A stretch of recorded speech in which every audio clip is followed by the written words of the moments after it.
新冠疫情变种 Omicron 在国内出现社区型感染事件，中央疫情指挥中心发布春假期间全台维持防疫二级警戒。对此，大观音亭甲树顶行政宫董事会第24日经过开会讨论，决定将庙内部分的春节活动有所调整，配合政府来做防疫。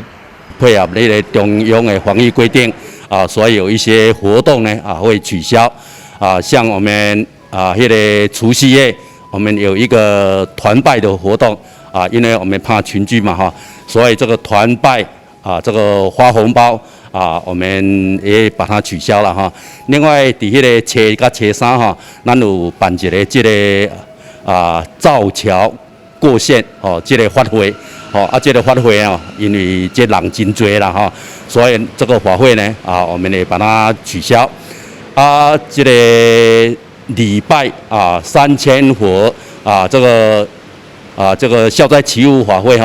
咱是照常来举行啦但是咱是由迄个大仙寺的师傅来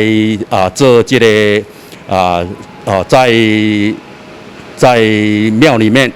做这个诵经祈福的这个动作，但是我们不开放这个信众来共修。配合防疫，民众现在来到大观音亭行政宫拜拜求平安，拢爱扫实名制、量体温以及酒精消毒。另外，庙方伫除夕夜发红包，还有正月初1到初3造桥过限，以及春节所在复习等活动，拢暂停举办。庙方敬请信众配合，确保家己以及他人的健康安全。但是新闻张硕伟采访报道。